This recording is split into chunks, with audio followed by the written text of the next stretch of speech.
to the Kent Lapp Podcast. Dewey Greene, welcome to the podcast. Thank you. Happy to be here. How are you finding this this time?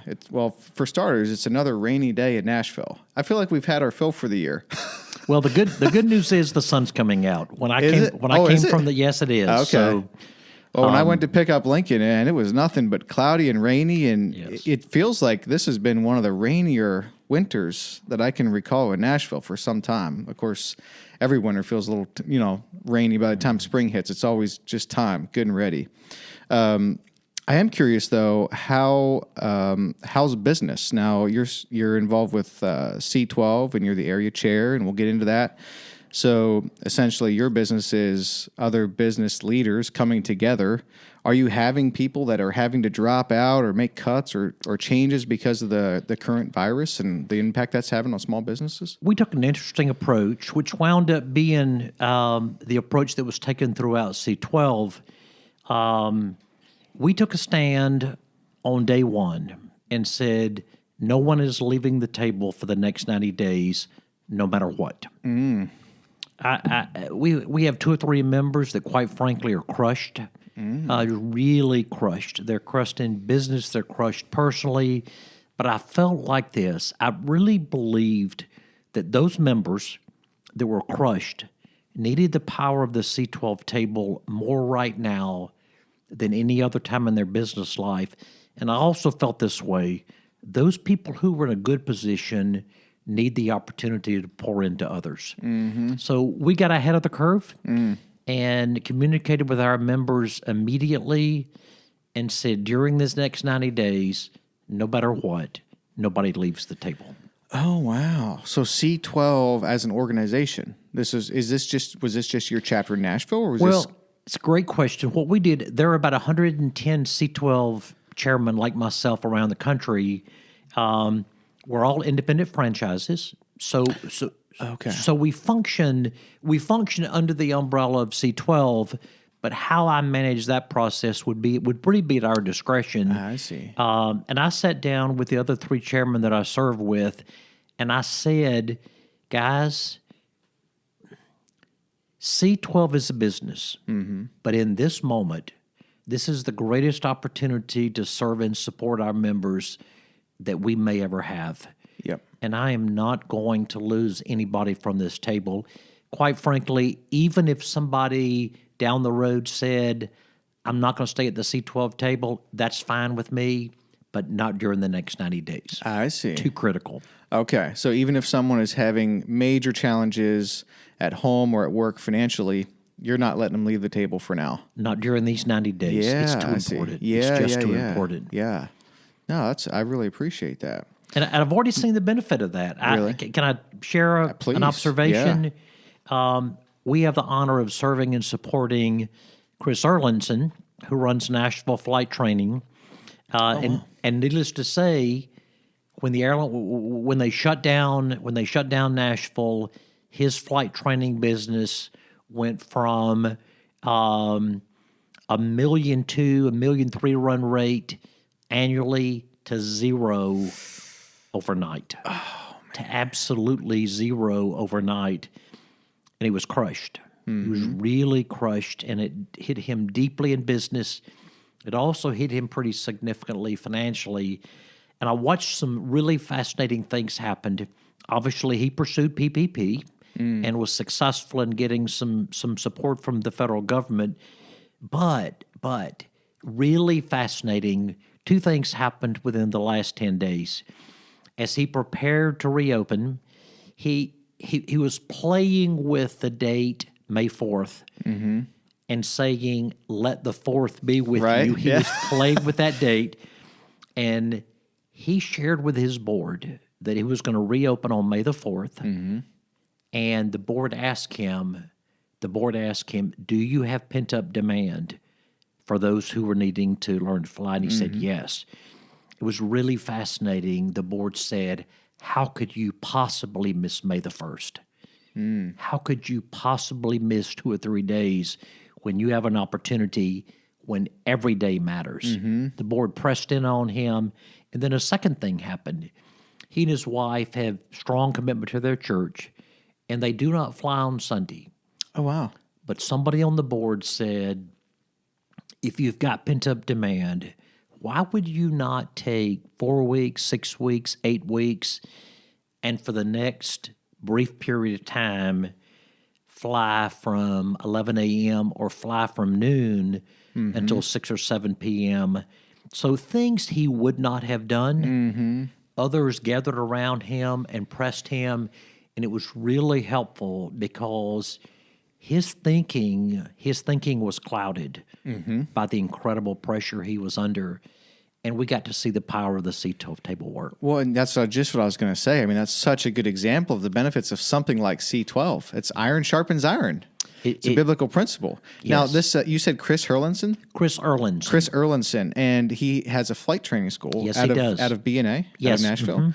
Is it for private pilots or is it commercial training? Do you know? I do know. Okay. It's private pilots, but about 40, I could be off, about 40% of the people that they train then go into commercial flying. I see. So Okay. there is a significant shortage of pilots, and the private schools are actually teeing people up to navigate into Delta and American and others. Now, are you saying just as a statement nationally, there's a shortage of pilots? There absolutely is. Oh, I didn't know that. Yes, there The is. reason I asked about the flight school was when we moved to Nashville in 2014, I checked in at the flight school there in Nashville. So I wonder if it was his company that I checked in It with. probably was. I mean, I can't remember there being more than one at B&A. He's the only one at B&A. There Okay. are others in surrounding communities, but he's the only one at B&A. Oh, very cool. And by nature of C12, he would either be a Christian business leader or he would at least not be opposed to running his business with Christian values, correct? That's true. And let me just share just a moment. What makes C12 unique, people often think that C12 is a men's Bible study. It is not. The C12 concept is people at that table are fierce about their businesses. They are fierce on high-performing businesses, but they are equally committed to live their faith out in the workplace. So it is their desire, men and women business owners alike, to live and lead and love like Jesus. So anyone that's going to be at C12 then, they're going to be interested in leading and loving like Jesus then. So they're believers. The answer is yes, but I will say this: the historical perspective of us spiritually is we're compartmentalized. I grew up. I'm 64 years old. I grew up in a home in Macon, Georgia. When the doors opened on Sunday, we were there every Sunday. And while we lived very moral, honorable, ethical lives, we really lived separately during the week. I do not recall, I have the most fantastic parents in the world, but I do not recall an active spiritual life during the week. Oh, okay. Such compartmentalization. And what this does, this is the one environment that I've seen where I see people that are running businesses committed to their businesses and living their faith out during the week. Yeah, that's wonderful. And Dewey, I'm curious. I am curious. You know, you've got quite a bit of experience and years beyond what I've got. What are you making of what's going on right now? Business-wise, I mean, this is a great example. This guy has his small business, and he's trying to provide a good service in the community, and he just shuts down. I mean, it sounds like maybe he has a shot at coming back, which I'm very happy to hear, but you know, there's going to be a lot of businesses that just can't. They won't be able to make it. It's a great question. I have served at the C12 table for the last 5 years, and most of the time, people are facing similar issues. I'm currently serving 35 business owners myself at the C12 table, and it is remarkable. Everyone is in a unique place. And I'll give you a couple examples. On one end of the spectrum is the man I love, Chris Erlandson, who is crushed who is recovering. On the other end of the table, I serve a gentleman named Todd Rodewald, who owns Custom Wash Solutions. He has a very long sales cycle, 18 months, 2-year sales cycle. He and his wife, Stacy, homeschool. His office is at home, and he is untouched. Okay. And what's the industry? They're doing large washers. They just put in a large machine with Walmart. Like a commercial? Large commercial washers. Interesting. Yes. What would Walmart be washing? They put in their first dairy in Indiana. And Todd's the piece that Todd provided was just one component in their system.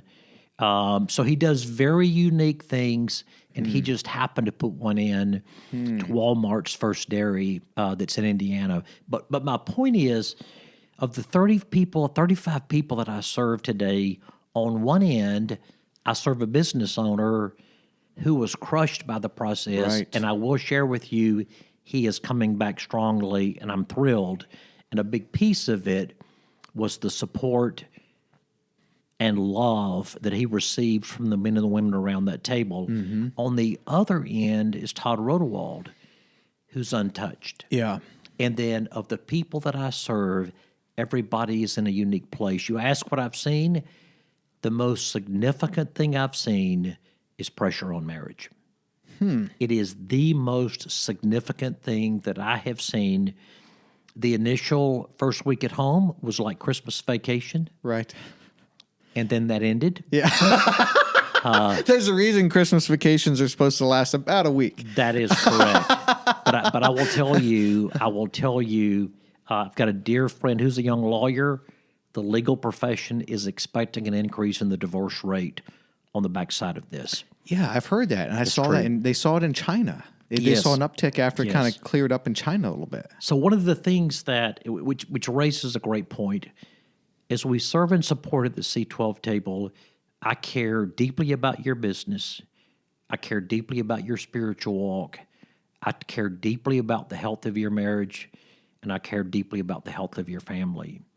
So as I'm serving members in this time, I'm really leaning in because of the pressure and the tension that we're hearing in marriage with kids home from school, rare, unusually, and then the added pressure of both parents being home more.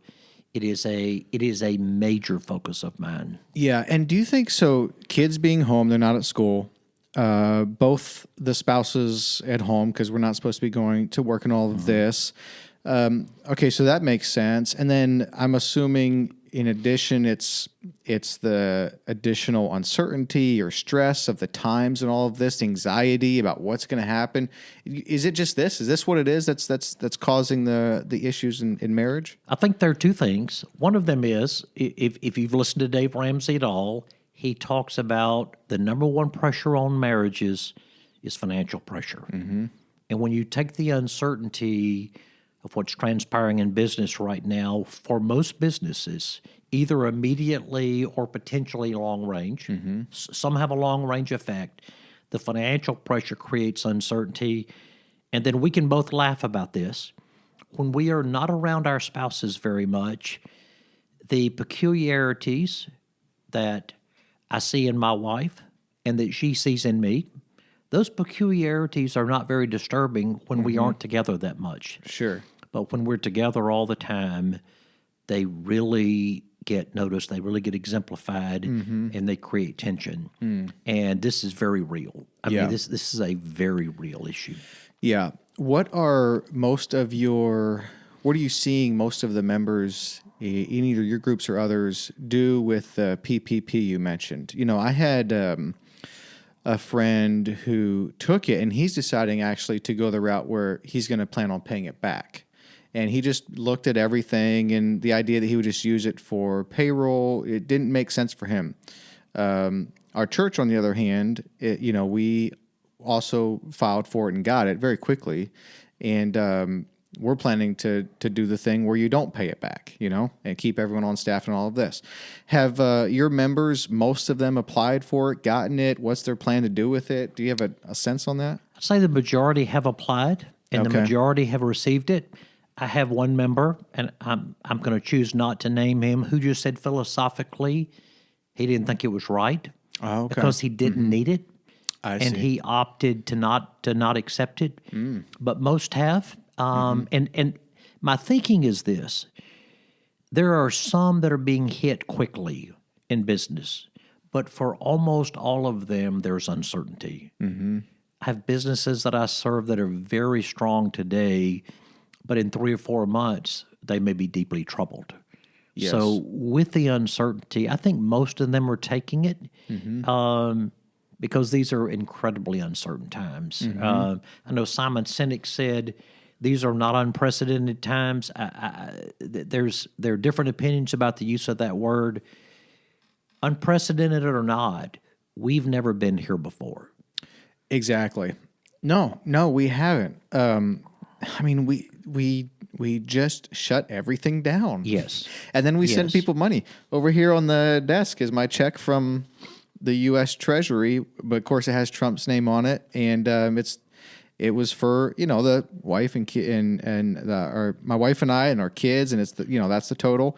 We don't have to pay that back. I've never gotten money like that before. Right. Free, air Right. quotes free. But I mean, there is no free lunch. So, what do you expect the business environment to be over the next 12 to 24 months? I mean, do you think we're just going to have to experience inflation because of this? Do you think we're going to be able to bounce back quickly? Do you have concerns about this dragging on? I mean, I guess I would probably fall on the side where this is unprecedented. This is just, we took very drastic measures, and probably the right thing to do with the information at hand, because it was so bizarre and it was happening so fast and it seemed so dangerous. But there's going to be an effect going forward. There's no doubt about it. How do you kind of see the business environment of the next, future? I'm not an economist, so let me first declare that. And based on my experience with the people that I'm serving, I think it is going to be so unique. I've got a gentleman that I serve who sources product out of China historically. He's been involved in PPE, in sourcing out. He is working 16 hours a day. Oh, I believe that. It's unbelievable. It's unbelievable what's transpiring right now in his world, all the way to the gentleman that I already mentioned, Chris Erlinson, who is way into the recovery mode now. I just think it's going to be so different. And I really, truly think we don't know. I think we really don't know. There is no question that it is a stunning effect to the economy. Yeah. I do believe this. A question is going to be raised is, do we believe the economy was fundamentally sound 4 months ago? If as a people we believe the economy was fundamentally sound, was not exaggerated 4 months ago, I think there'll be I believe we'll bounce back 50% relatively quickly on the belief in the economy. Then I think there is a long march back to the other 50%. I see. When you start getting companies' quarterly earnings, now this is really not C12 members, but when you start seeing quarterly earnings come out, the market is then going to react to quarterly earnings. Yes. Not to the panic of COVID or the bounce back. Yep. It's going to react to quarterly earnings. Yep. And I believe the market will recover 50% relatively quickly if there is a belief that the economy was fundamentally sound. And then I think there's a long march back. Yeah. And this gets so far over my head so quickly, but this idea of, or not just the idea, it's just the reality of the economy is dependent on buyer confidence and what people believe. Their confidence in the economy somehow makes the economy, Yes. And so, I think I hadn't thought about that, about the time that we're going to start to see quarterly earnings. I mean, the quarterly earnings for most companies aren't going to look very good, I would think, in the next 1 or 2 quarters. If you look at Q1 for almost everybody was strong. It was at the very tail end of Q1 we began to feel it. Q1's pretty strong because the market expects it. Q2 earnings, the word is going to be we got destroyed. We expected to, And then executives are going to start giving forward-looking thoughts. They're going to start focusing on forward-looking Q3 and Q4. So I don't think the market is going to respond terribly unfavorably to Q2 because it's a tidal wave. Right. Kind of get a pass a little Yes, bit. Yeah. I think they'll get a pass. Yeah. And I think the executives will be talking about forward-looking earnings for the balance of the Yeah, year. that makes sense. Well, I know Netflix was up. I saw an article in the Wall Street Journal last week. Netflix had, now I forget the percentage, but it was a pretty steep increase in subscriptions from everyone being at home. They're going to be winners and losers. Yeah. And I watched a little bit of Simon Sinek the other day talking to his staff. They did a Zoom call with his entire team. It was very impromptu. And he talked about getting ahead of the curve. And he talked about people that were paralyzed. People that are paralyzed in the midst of this are going to lose. People that are looking forward, and you've heard the Wayne Gretzky quote. Why was Wayne Gretzky the greatest hockey player of all time? He did not skate to where the puck was. He anticipated where it was going to be, and he skated there.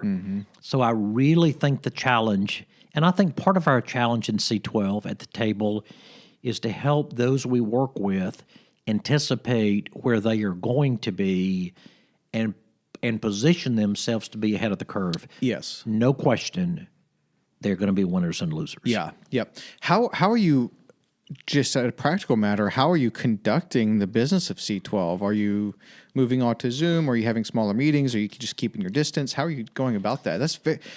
Because Zoom calls are nothing like being in person. No, I will tell you, normally we spend a full day at the table, a C12 board, of which I serve 3. Normally we spend a full day at the table from 9 a.m. to 4 in the afternoon. And as I facilitate that board, I get to see people's faces. I get somebody raising their hand that they want to speak. I see somebody's face look concerned. And I get to read the room, and I get to react to that table. And I will tell you, that's the environment that I love. Yes. And when it became apparent in the month of April that we were going to be doing Zoom meetings, I was really intimidated. Yeah. I had never run a meeting of that size before. They were much better than I expected. Oh, yeah? I stayed with a gallery view almost the entire time. I didn't present much material. Everybody had their hard copies at home. So I stayed with a gallery view so I could see people's faces.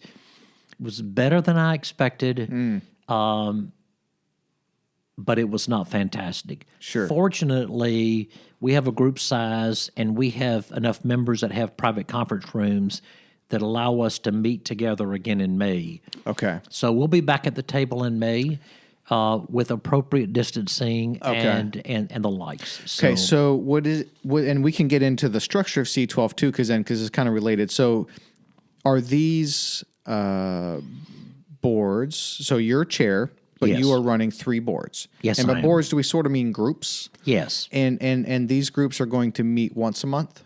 The group meets once a month together for a full day, and then I conduct one-on-ones Okay. with everybody who is a member of C12. I do that once a month as Gotcha. well. So January you met in person, February you met in person, March in person? 2 of the boards I meet with met in person, and the last board was my first Zoom call. Oh, in March. Yes, And then in April, all Zoom calls. all Zoom calls. And then May, you're going to be able to be back in person again. We're going to be back in person, Okay, and then we're great. going to conduct one meeting at the end of the month by Zoom. So if there's anybody that just does not feel comfortable being yeah. together, we're going to have a Zoom call at the end of the month for that group. Yeah, that's wise, because that seems to be about the best approach with getting back into a normal cycle here, is this both and approach. That's what we're doing with our church. We're planning to have small services very carefully, multiple services, distancing, the whole deal at about the end of May. We utilize Saturday too. That way we don't try to do too much on Sunday.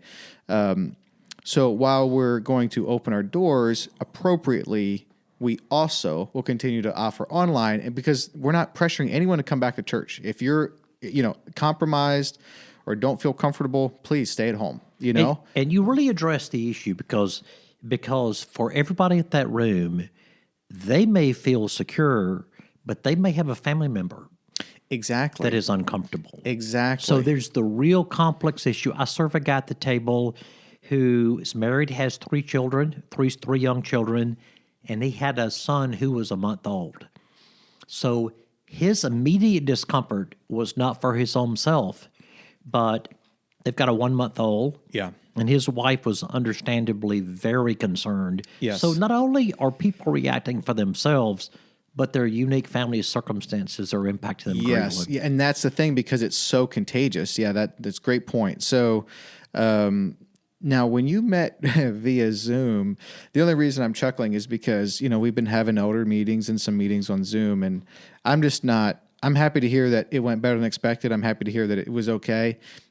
I don't know what I would equate it to, 30% as good as meeting in person. It's just not. I would rather get in my car, drive to church, battle some traffic, meet in person, drive home, than do a Zoom call. I'm just not a fan, but it's what you had to do. It sounds like it didn't go too horribly. I don't know how to put a percentage on there.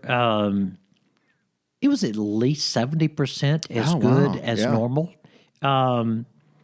People obviously, and I knew it as I was watching faces on the gallery approach, there are people who are doing other things. There are people who are text messaging, which they would not do at the C12 table. Yep. The biggest challenge I faced was getting interaction. If I'm at a board table in a private conference room with 12 business owners, and I make a comment or ask a question, people lean in and they speak immediately because they grasp who else is speaking or not speaking. Right. It just takes a little more nurturing to get feedback on a Zoom call. So that was really challenging. does. Did you shorten it, or did you meet on Zoom from 9 a.m. to 4 p.m.? It's a great question. I was prepared to shorten it, and we went the entire time. From 9 a.m. to 4 p.m. We did with normal breaks. Sure. And a half an hour for lunch. I was prepared. I was prepared, but I will tell you why it went the full time. We start the morning with a balance wheel. Every member completes a balance wheel that really looks at where they are, the personal finances, where they are in marriage, where they are with family, where they are spiritually, where they are with their church community. So you're taking a wheel and you're seeing how balanced you are. Mm-hmm. Everybody does that, and then we do around the table, and everybody takes 2 or 3 minutes, discusses where they are, their highs and lows, challenges they're facing. That usually takes 2 or 3 minutes per person. So normally that would take a half an hour to do the balance wheel. We took almost an hour and a half. Oh, wow. To start the day. Okay. Because of the unique challenges that people were facing. So it was the first month in, and people were just starting to feel the impact of it. I mean, you've got unique circumstances such as mine. My mother is at NHC in Cool Springs, and so we can't see her. Mm-hmm. So you've got the emotional, you've got family challenges that relate to elderly parents. I serve a man at the table whose son-in-law lives in New York. Their family left New York quickly, got to their home, quarantined in Nashville, and so they have their son and daughter-in-law in their home. Wow.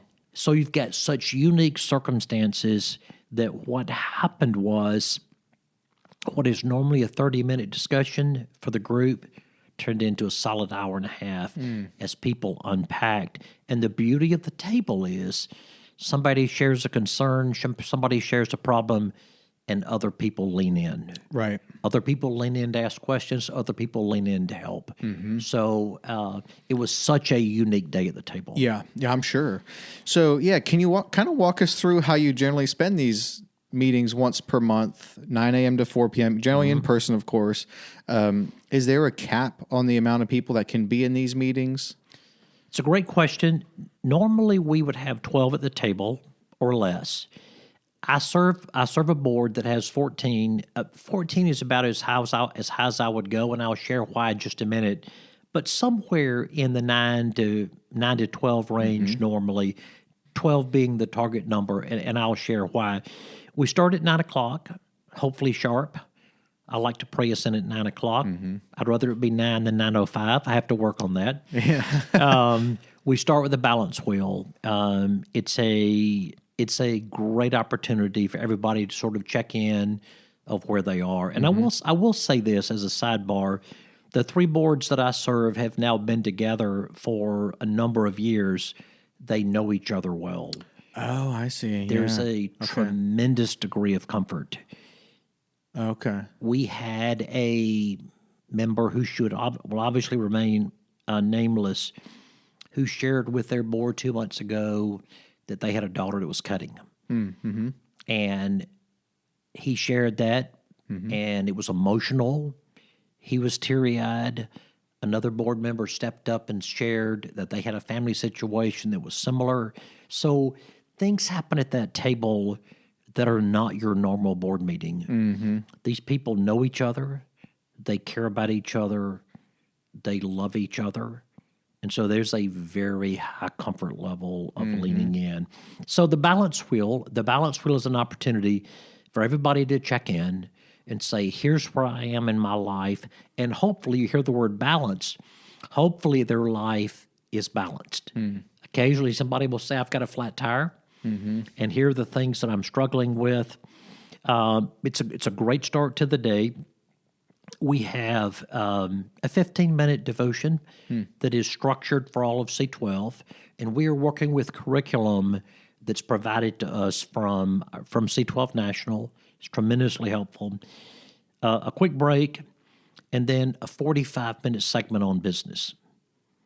So That you're teaching? that I'm facilitating. Okay. Yes. You'll facilitate like so it might be like a business principle or something like that? Correct. Oh, I see. Okay. Correct. It's a business principle. It can be negotiations. It can be communication. There's a 9-year cycle on the business material. So there's about a 9-year window that we recycle about every 9 years. So you're looking at over 100 business segments. There's occasionally one put in for a unique set of circumstances if something's happening that's very unusual at the time. But there's a 45-minute business segment. My responsibility is to navigate through it, raise very significant questions, and let the board engage. One of the things that's said is, it's a phrase you've heard, and that phrase is, it's lonely at the top. The people in that room are sitting with their peers. Here are 11 other business owners facing the same problems that I'm facing. So I have an opportunity to say, I'm burdened about this. I've got a partner issue. I've got an issue with an employee. I've got an issue with a lease. I'm navigating this as an employee that I'm going to have to terminate. And the person that's speaking has 11 other business owners facing the same circumstances who are in a position to lean in. So we'll have a 45-minute business principle followed by a 45-minute segment on ministry and business. And that's the piece where you're looking at integrating business and faith. It's how you properly and appropriately live your faith out. And one thing, let me stop and say something that's really important. Nobody in C12 has an agenda to hire Christians. That's not the issue. That's not the issue. The commitment by the people at that table is they want a God-honoring culture in their workplace. Nobody that works there has to be a Christian. Yeah. No, we want to honor God in the workplace, and rarely ever do you get negative feedback on a God-honoring culture. Yeah, exactly. Right? Yeah. No, yeah. And that's not coincidental. It's because God made everything. That's correct. So That's when we do correct. it God's way, we tend to be happier people, even if we don't believe in God. That's right. So the morning is structured. The morning is curriculum, and there's always a thread. So what you hear in the devotion, followed by the business segment and the ministry segment, there's continuity in the morning. Lunch, and then the afternoon is what people really love the most about C12. The first hour and 45 minutes after lunch is the core business presentation. And if you've got 12 members of that board, one member each month presents his or her core business presentation. It's a structured format, so everybody follows the same format. But if you're in the board, it's my opportunity to present where I am in business, what the last 12 months have been like, the things I'm focusing on, the concerns I'm facing. So you become my board. The other 11 people in that room become my functioning board. So I present how I'm doing. We do something that's fantastic. Spouses are almost always invited. I mean, they're always invited. Most spouses actually attend, and it is fascinating. It's fascinating for a spouse to sit beside, either her husband or wife, and be part of that process. And fascinating, it's very common for the board to engage the spouse in conversation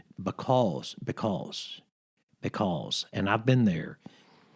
There is no success at work if there's failure at home. There's no success in the end. There's no success in the workplace if there's failure at home. So the spouse participates very, very often, but the key part of the core business presentation is the person presenting says, I have 3 primary questions that I would like guidance on.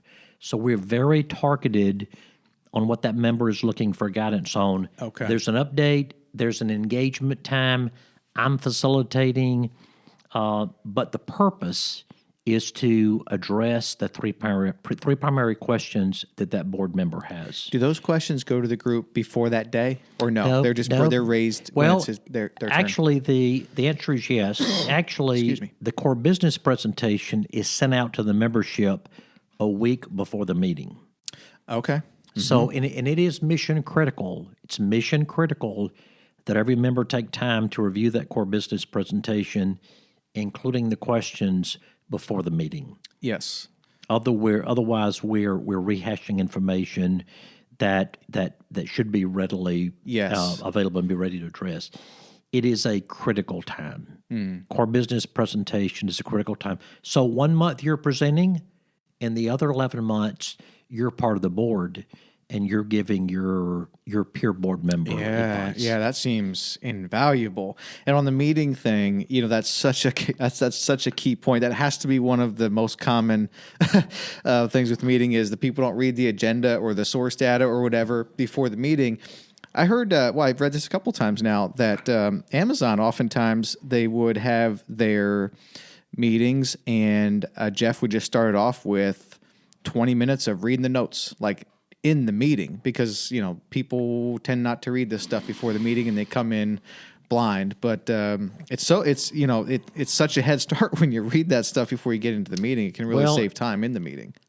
I don't want to waste our time here. I'll give you a quick 15 or 20 second bit of insight. People that hear things read, there's greater retention. So as a chairman, I will not read it verbatim, but I will read sections of the material in the meeting to create focus, but it also creates retention.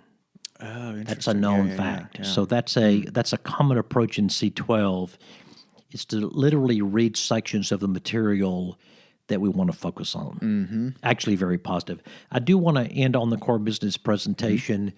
There's something that we do that you want to appreciate it with me speaking into this microphone, but when the member finishes presenting, we pray over them. They sit in a chair. They sit in a chair with their spouse if their spouse is there, and we pray over them. And it is a fascinating experience. Yeah, so I'm it's sure. really, really good. Last 45 minutes of the day are called open forum, and it's an important time. I will have developed an agenda, talking to members during the month and talking to members at the beginning of the meeting of things they want guidance on from their peers. So if you are in that meeting, you may say, Dewey, I need resolution about a lease issue. I've got an opportunity to extend this lease. I want some guidance on this. and I'll say, how much time do you need? You may say 5 minutes, 10 minutes. And so we'll have an agenda during open forum time that anybody who's carrying an issue that they want guidance on, they can deal with it during that last 45 minutes of the day. Yeah. Yep. Really valuable. Absolutely. Now, what would you say?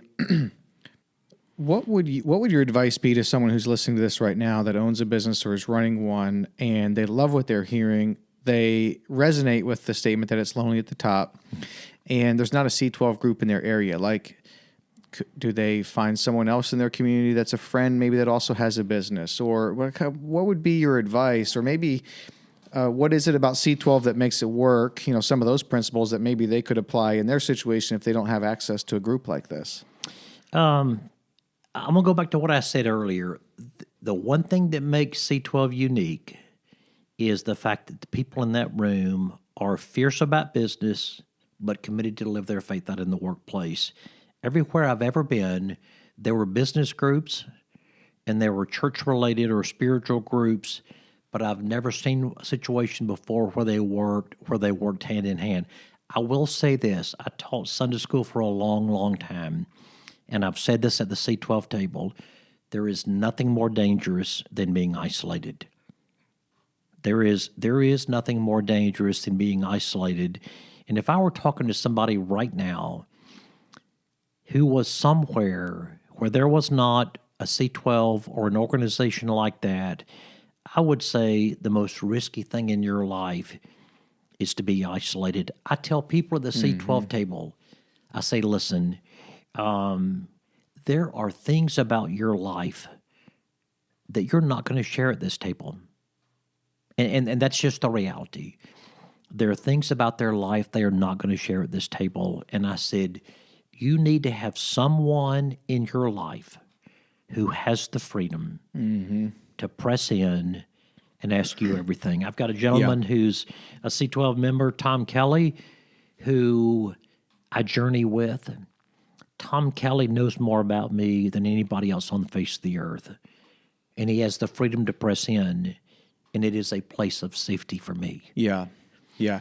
Such a key point. I think it's Psalm 32 or 33, somewhere in there, that talks about basically when I kept my sin in, my bones started to rot. But when I basically bring it to the light, there was healing. It's so important. That loneliness and isolation is devastating. If I may, may I? Yeah, absolutely. You may. I shared with you the first time you and I met. I shared with you, and I asked you before we went, I guess, live here about sharing this, and I'd like to. Please do. Okay. Please do. I'm the poster child for compartmentalization. My wife and I married when we were 19 and 18, respectively. Oh, wow. Yes. That's insanity in and of itself. Well, my wife and I were just like, I was basically 20 and she was 19. I was just turned 21 and she was 19. So you get it. You got us by years. Yeah, I get it. So you get it. But I share this because we both grew up in very strong Christian homes. We launched into a marriage, and the very first thing we did, we got connected to a church. 2.5 years into marriage, we had our first child, a daughter. 18 months later, our second child, a son. And we navigated in the healthcare world, and we arrived. Are you in Georgia at this point, or are you here? I grew up in Macon, Georgia. Okay. Went to Georgia Tech, and then navigated the Southeast in the healthcare world. I see. I was a hospital CEO in two hospitals in Georgia, one in South Carolina and one in Texas. Oh, wow. Came here in 1994. Really a fluke. Really a fluke. I was a young division president with HCA. It was a fluke. It was a great opportunity of a lifetime. I was connected to somebody that really believed in me. I'm not sure my resume was worthy of being a division president, but I landed there and things went incredibly well. Unfortunately, 3 years into that role, I am teaching Sunday school. We are tithing on steroids. We're praying publicly, holding hands at every meal. And I was asked to be a deacon in the church. And I said, no. I will tell you, when you compartmentalize your life, you can do anything. It may be unforgiveness. It may be greed. It may be rage.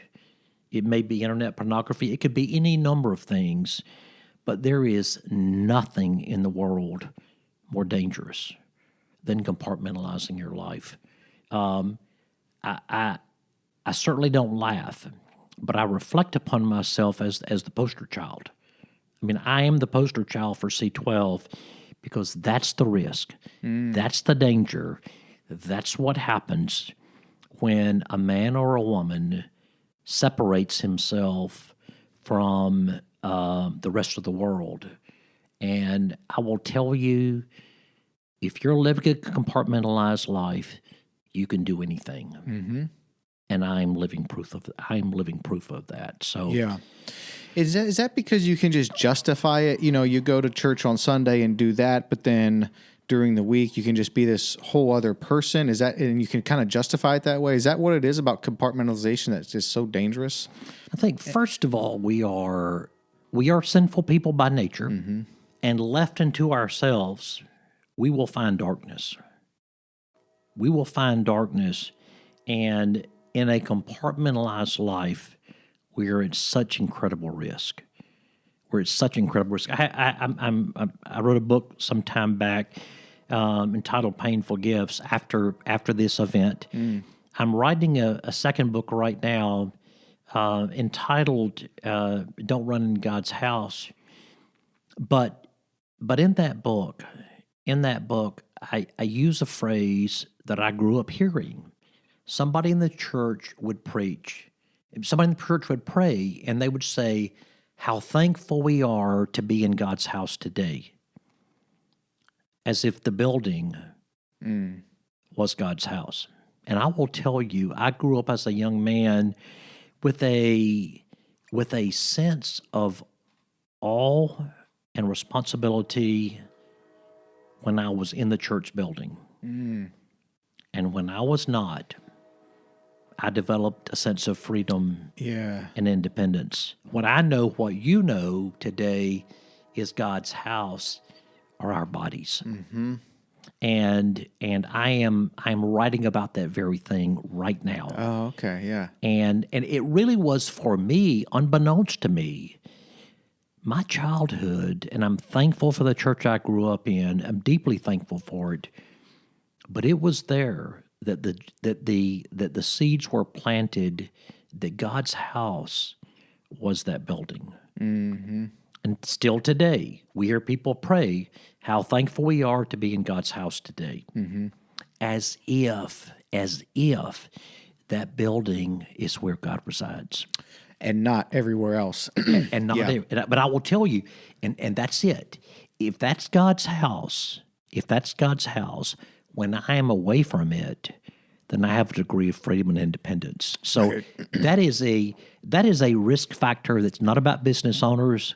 That's a risk factor for everyone in life. Yes.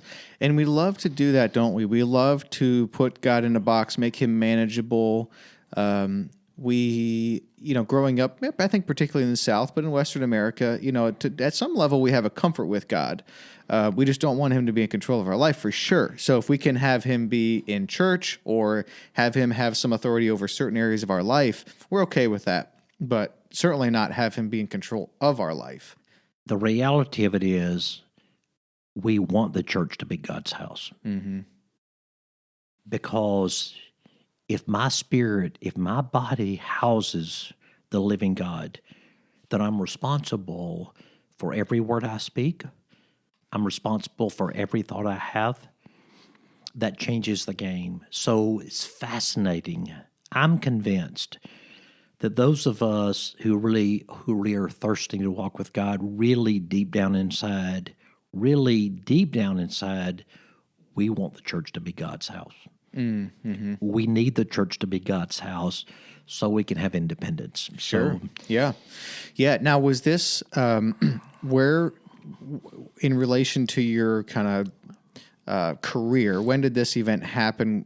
And is that what got you into C12 then, or kind of picking back up the story of how you got into C12 to begin with? Well, it's a great question, and I can answer it fairly simply. And I do. It transpired. The meltdown in my life and my family transpired when I was a division president with HCA. I see. That's where it transpired. What I must tell you is this: we came to a place in marriage that we had no chance. As dark as it was, there was no way that anybody could survive from where we were. And God gifted us with a front row seat at the Red Sea. My wife and I got to see God part the Red Sea right in front of us. And I don't want to misstate this. I don't want to suggest that it was not painful. We carry scars to this day, 20 plus years later. I don't want to minimize that, but I will tell you, God gave us a seat at the Red Sea, and we saw him part it. And God allowed Jeannie and I to walk across on dry ground. Yeah. And I will tell you this. If somebody's listening and they've heard nothing else, this is the most important thing that I will say. We look in the book of Acts and we see the disciples are there, Jesus is gone. And Peter and John are drawn in before the Sanhedrin, and the leadership says, listen, we've already executed Jesus. And if you don't stop this, we'll execute you too. And in one of the most fascinating verses in all of Scripture, in the 4th chapter of Acts, they say, do what you want to, say what you want to, but how can we not speak of that which we have seen? It's really fascinating. It's really fascinating. Jesus has just been executed. They are presumably next in line, and they are unwavering in their commitment. And there's a reason. And the reason is they were eyewitnesses. It is a critical word. They were eyewitnesses. What changed my life is the day that I became an eyewitness. As long as I was churched, but God was arm's length, I could compartmentalize, and really God was not that relevant in my life.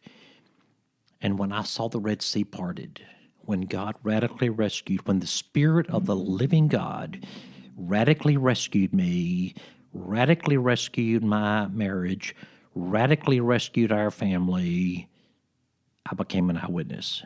And I will tell you, once you're an eyewitness, you are changed forever. You can never be the same again after you've seen the hand of God move. Yes. So extraordinary. Let me finish your question just real quickly. I navigated another 12, 15 years in healthcare in the greater Nashville area. This is the healthcare capital of the world, Yes, it as is. everybody knows. Yeah. And then under really a strange set of circumstances, I was part of the company that started Trust Point Hospital in Murfreesboro, Tennessee.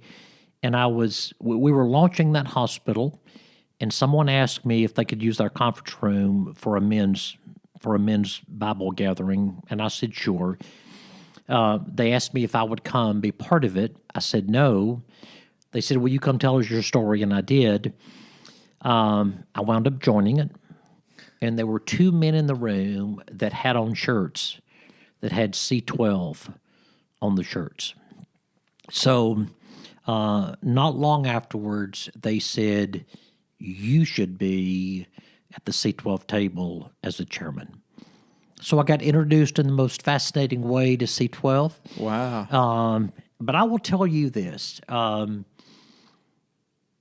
Our adult son, then 18, who lived through the hell of our house, when he understood C12, he came to me and he said, "Dad, God spent 40 years preparing you for this moment." He said, "Dad, this is what you're called to do. with your business acumen and your spiritual depth, this is what God has called you to do. And I will tell you, I feel that way.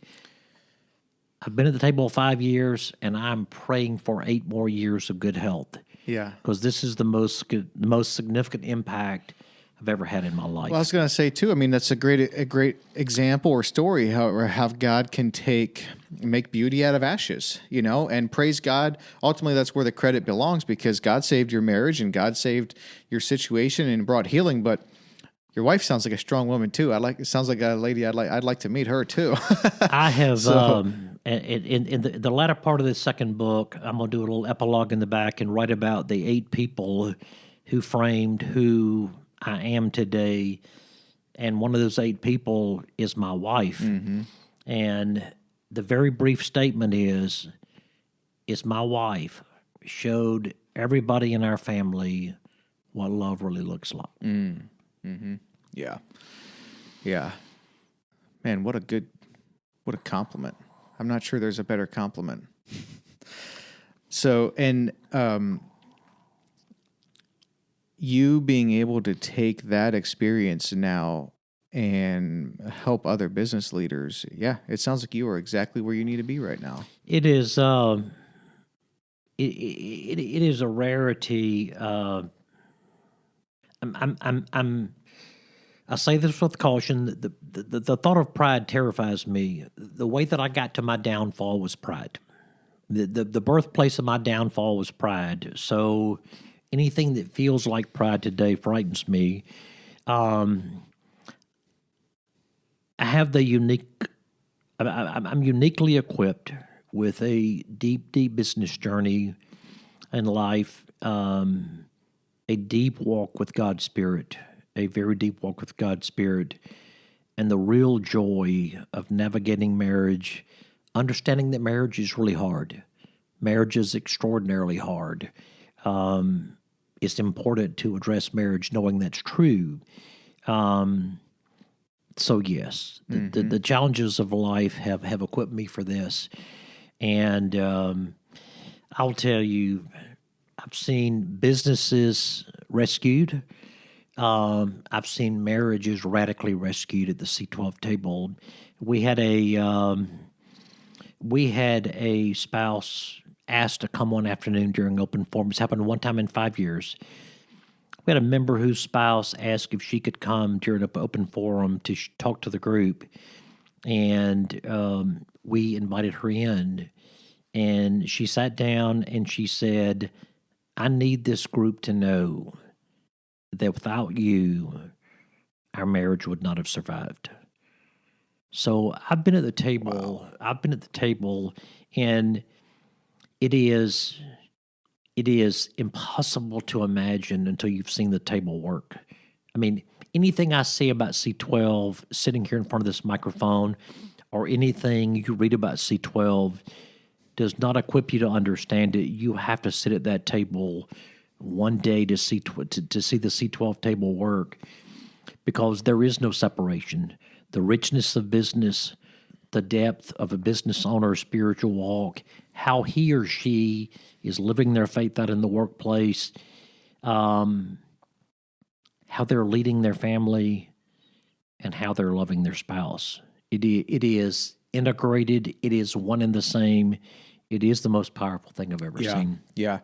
I was curious. You've had quite a career and with your experience in business and leadership, were there sort of, I guess you could say, favorite business principles maybe that you had, or just, principles that you use that you would rely on quite a lot that were, maybe you didn't even think about it because it was so subconscious. But I'm just curious, what some of your kind of personal business principles or leadership principles were. All right, you should have warned me about that. The first thing that came to my mind as you were talking is the word opportunity. I lived in a healthcare corporate environment for most of my life, and what reigned supreme was the budget. And if you had a budget, you were a hero. If you were behind budget, you were in trouble. And the thing that struck me was that a budget is a made-up number. It's a made-up number. And really one of the few things of my own personal discoveries is that it's about the opportunity. It's not about the budget. And I will tell you, it's been awakening. I've not heard that shared many times, but I came to the place, especially when I was a division president, and I had responsibility for 10 or 12 or more hospitals. The general consensus was if somebody had a budget, then they were doing well. I came to the realization that it's possible that you could be ahead of budget and I would be concerned because the opportunity is so great. It's also possible to be behind budget, to be behind plan, but you're capturing the full opportunity. So I really transitioned my mindset. Away from the concept of budget and focused on opportunity. And it really was fairly profound. Yeah, well, that's very insightful. I'm glad I asked. Now, I don't recall when Jack Massey passed away. Did you overlap with him at all? I know of him. Okay. He was well up in the org chart, and I was way down on the bottom. But I know of him. Would he have been involved with HCA when you were there? I knew of him, yes. Oh, okay. I started out actually. I've been in HCA twice. I was a young assistant administrator in Albany, Georgia, when I was in my early 20s. Okay. So I was there during the era of when Tommy Sr. was there. Oh, okay. I knew Tommy Sr. and Jr. I was there during those early days, and when I circled back, Tommy Sr. was gone. I see. Yeah, I have a book up here somewhere. It's called Master of the Big Board, and it's sort of Jack Massey's, I guess it's sort of like his autobiography. But it was fascinating to hear how HCA got started, and then the story and Massey's involvement with Kentucky Fried Chicken as well. It was just extremely interesting. Right. How about members of your board? I'm always curious. What are you seeing? The ones that are doing well, successful is a loaded word, but the ones that are doing well, do you see common denominators among them that maybe some of the ones that maybe aren't doing so well maybe are missing? I'm just curious on kind of principles or common denominators of the ones that are successful, which I know that's kind of a loaded word, but. Well, this is a very broad word, and I continued to think as you were talking about other principles. I'm not impressed with resumes. I'm impressed with potential. So when I sit down at the C12 table, I have the honor of serving and supporting Michael Rankin with Crane Construction. So you're looking at a business that's $100 million in revenue. I also serve and support the business owner of PhysioFit of Nashville, a lady named Brandy Binkley. Mm-hmm. And Brandy is running a business that's 100th the size of Michael Rankin's. But from a leadership capacity, I would put Brandy up against anybody. Oh, wow. So when I work at the table, I really believe it's about leadership. I know that's a big word. It's probably thrown around too much. But what I'm looking at is the skill set to lead. Mm-hmm. I'm working with a fascinating man that you may know of him, Peter Goodwin with Groove Life. They make silicone rings located in Spring Hill. Peter Goodwin loves Jesus. Fascinating human being. Peter Goodwin has the opportunity to run $100 million, a $200 million, a $300 million company.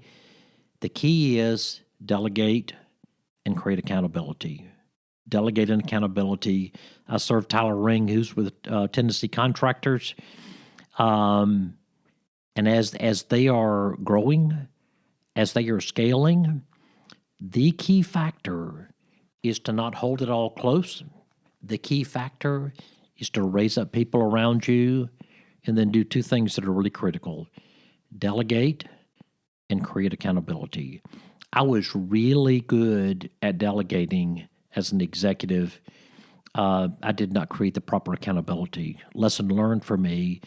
And so as I see people do well, The people that do really well are people that properly delegate, build their teams, and create accountability. Yeah.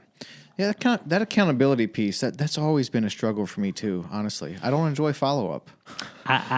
When I was a hospital hospital CEO, I would say something that I regret. I said, I don't check homework. I'm hiring people to work with me on the team, and I want them to be responsible. And in retrospect, and I've changed my tune as a C12 chairman. Accountability is incredibly important, and it is the way to build a team. Yes, properly delegate, communicate, but in fairness, hold your team accountable. Yeah. And I regret what I said as a young CEO. Yeah, I think it's just the idea, even the building the team, the delegating. I don't have an issue with that, but yeah, the follow up, the accountability. I have a hard time tend to vacillate between not following up nearly enough or just doing it myself. Basically, the extreme of but man, that both are super dangerous, and you can't do it all yourself. You're the major bottleneck. Well, you can do it, but if you can do it all yourself, that limits the capacity of your organization. Yeah. It's defined. It's defined by the hours in the day. If you're going to do it all, if you're going to scale it, you're going to have to delegate and create accountability. Yeah. Yeah. Do you miss being in healthcare? Absolutely, unequivocally not. Really? No, I don't. I'll tell you, living in the corporate healthcare world, I'll say this. The corporate office eats its own young. The corporate office is critical. It's necessary. I really loved my time as a hospital CEO more than I did the corporate office. In the hospital CEO world, you're running an organization. You can look at success factors both financially and clinically. You get into the corporate office, and it's a political animal. So I won't chase that rabbit any further, Right. Other than to say I loved my time in the hospital more so than the corporate office. Interesting. And so when you're a CEO at a hospital, you are working at that hospital? Yes. Like that hospital, that address, that's your business, and you're running it. Yes. Are there other hospitals too, or just one? Like, do sometimes hospitals have a CEO that's their CEO, but he also has two other hospitals, or is that less? Rarely ever would you see that happen. I see. Rarely ever. So, the 4 hospitals that I was CEO at, they were all part of larger companies. So I reported up to the corporate office, but on that location, for lack of a better word, that corner office was mine, and I had responsibility for that organization. It's just a much cleaner, it's a much simpler life. Corporate office is, in a spirit of candor, it's necessary, it's important, it is essential, it's just complex. Yeah, that makes sense. The healthcare, part of the reason I asked was because the healthcare industry, I've never been involved with it. It feels foreign to me. It feels like a different thing altogether. I just have no experience with it whatsoever. So thank God we have it. It just always seemed like a very unique and specific animal to me that you sort of needed to, I don't know the right people or something to kind of play in that world. It's a very complex world. It's very complex, and you've got leadership and administration. You've got the medical staff, and they are not always on the same page. You can have very political, complex issues inside the hospital between medical staff leadership and administration. They're very high capital intensive organizations. So you're looking at a tremendous amount of capital being spent. That creates its own complexity. Oh yeah, among people vying for different things inside the hospital setting. It is pretty politically complex. Yeah, it sounds like it. and it is 24/7. I believe that. So, yeah, I believe that. Well, Dewey, I know we can't keep you much longer. Anything else you want to get into on the podcast? Let me just share one thing that I did not want to miss. I am thrilled to get to serve individual C12 members, but the power of C12 is the table. The phrase that I shared recently is we are focused on developing, nurturing, and protecting high-performing boards. The richness of C12 is really not me serving an individual member. The richness and the power of C12 is the table. Just that those people with common interests, common experiences, common responsibilities, they trust each other, common faith, and it's that iron sharpens iron. Yes, it is. It is. It's the richness. And I'm going to stop with this. You said it. People that are willing to be vulnerable, people that trust each other, people that love each other and are pouring into each other's lives. Yeah. Well, Dewey, thanks for being on the podcast. It's been a real pleasure. I enjoyed the time meeting with you. I don't know, was that a year or two ago? It's been some time ago. Yeah. Really enjoyed that. Really enjoyed it again today. Be encouraged in your work. Yeah. I mean, I think, with just from hearing, your experiences and your heart, I already know you're providing a tremendous value in the marketplace to these business leaders. So keep it up. Will do. Yeah. Greatest story I've ever known. Thanks for letting me spend some time with you. Yeah, absolutely. Thanks for being on. Sure. Appreciate it.